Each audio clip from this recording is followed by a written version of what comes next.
ኧረ ጉድ አሜሪካና እስራኤል ጠግበውና ጥጋብ ወጥሯቸው የጀመሩት ጦርነት እያንዳንዱ ቤት ያንኳኳል ብለን ስንል አደግፉት። ቢያንስ መከራውን ስትቀምሱ በመደገፋችሁ ትጸጸታላችሁ ብለን ስንናገር የኢራን ህዝብ የማይፈልገውን መንግስት ሊያወርዱ ነው የሄዱት ምናምን ብለው ሲቀባጣጥሩ የነበሩ ኢትዮጵያውያን ነበሩ። በነገራችን ላይ አሜሪካን ሀገር ላይ ትልልቅ ሰልፎች እየተደረጉ ነው። ኪንግ አንፈልግም እያሉ ማለት ነው። የኢራን ህዝብ የፈለገውን የማንገስ የፈለገውን የማውረድ አቅም ያለው ህዝብ ነው። በነገራችን ላይ እንደ እኛ ሀገር ህዝብ ምናምን አይደለም። በጣም ጠንካሮች ናቸው። በስልጣኔም ቀደምቶች ናቸው። ዛሬ ሀያል ነን የሚሉ ሀገሮች ከመፈጠራቸው በፊት የነበሩ ትልልቅ ስልጣኔ የነበራቸው ህዝቦች ናቸው። እና ጦርነቱ ወደ ቤቱ ገብቶ መከራና ጣጣ እንደሚያመጣበት ያልተረዳ የሀገሬ ህዝብ በለው ምናምን ሲል ነበረ። አሁን እያንዳንዱ ኢትዮጵያዊ ስቃይ ውስጥ ነው።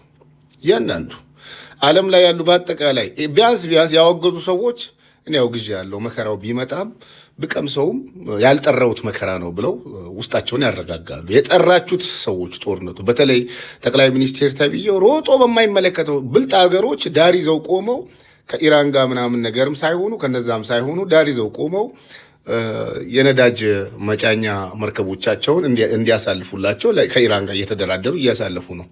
የኛዋ ግን እቺ በጥራቃ አብይ አህመድ የምትባል ሮጣ ከዱባይ ጋር ፎቶ ተነስታ ያው እንግዲህ እንደምታዩት ነው የሰልፉ ማዕት። አስቡት፣ ይሄ የገጠር ከተማ ላይ የሆነ ሰልፍ ነው። ረጅም ሰልፍ በኪሎ ሜትሮች የሚቆጠር ሰልፍ ነው።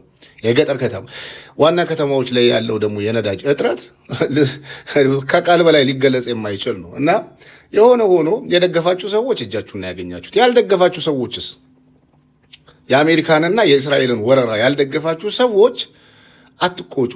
በቃ ባልደገፍኩት ጦርነት የመጣብኝ ከሳራ ነው ብላችሁ ራሳችሁን አጽናንታችሁ ኪሳራችሁን መቀበል ነው። የሆነ ሆኖ እነዚህ ልጆች ተመችተውኛል። እስቲ አድምጧቸው። በጣም የሚገርም ንግግር ነው የተናገሩት። በነገራችን ላይ ጦርነት በጉልበትና በብዙ መሳሪያ በመታጠቅ ብዙ አጃቢዎችን በመሰብሰብ 10 ሀገሮች ተሰብስበው አንድ ሀገር በመቅጠም ልታሸንፈው አትችልም። ሀቅ ያለው ያሸንፋል። ሀቅ ያለው ባያሸንፍ እንኳን አይሸነፍም። አሁን ኢራን አሜሪካንና እስራኤልን ብቻ አይደለም የገጠመችው። በዙሪያው ያሉ ሱኒ የሚባሉ በጥራቃ ገበናቸው በዓለም የተጋለጠባቸው በጥራቃ አረቦችን በአጠቃላይ ነው ደምራ የገጠመችው።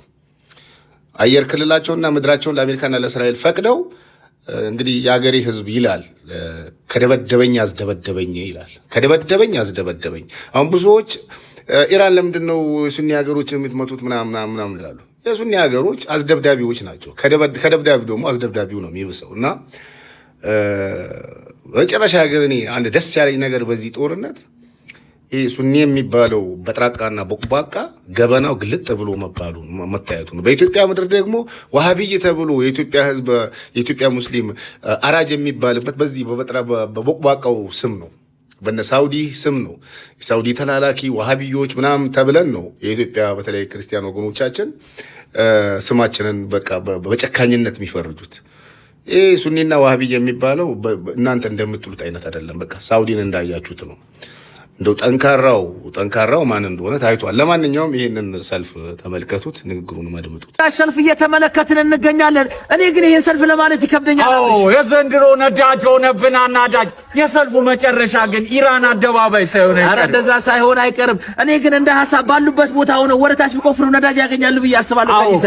በጣም ምን አይነት ማህበራዊ ህይወት ራሱ እኮ ይጀምራሉ ከሰልፉ ብዛት። ምን እሱ ብቻ ማህበርን መስርተዋል እንጂ በጣም የዛሬ ስፖንሰራችን የነዳጅ ሰልፈኞች ማህበር ነው እንግዲህ። እኔ ግን ይሄ ሰልፍ ደርሶት የቀዳ ሰው መኪናውን ከነዳው በጣም ጨካኝ ነው ብዬ ነው ማስባለው። በጣም ለታሪክ ለቅርስ ነው መቀመጥ ያለበት። 2018 ተሰልፌ ደረሰኝ ነው ማለት ያለበት። እንግዲህ ብዙ አድማጭ ተመልካቾቻችንን በውስጥ መስመር መልእክት ልከውልናል። ወጣትነቴን ከአንድ ሰው ጋር ሳላወዳጀው ይኸው ነዳጅ ሰልፍ ላይ ያረጁ ያለን እንግዲህ ሙስጠፋ ነው። ይሄ ሳይሞት ከደረሰው አንድ ነገር በጣም እድለኛ ነው። እኛ ጋር ደግሞ ኑረዲ እንደዚህ ብሏል። አብርሽ እኔ ሲደርሰኛል ማለቱ ዘበት ነው። ከእንግዲህ ለልጄ ሰልፍ ነው ማወርሰው ብሏል። እንግዲህ ውርስ ነው። በጣም ከባድ ነው። 24 ሰዓት ቆመን ሰልፍ የሚያጭበረብሩ አድቡ በሏቸው፣ ተው እግዚአብሔርን ፍሩ ብሏል። አረ እነዚህ አድቡ እንደዚህ ውሃ ነው የሚሆነው። እንደዚህ እርስ በርስ ከተሰራረቁ ከባድ ነው።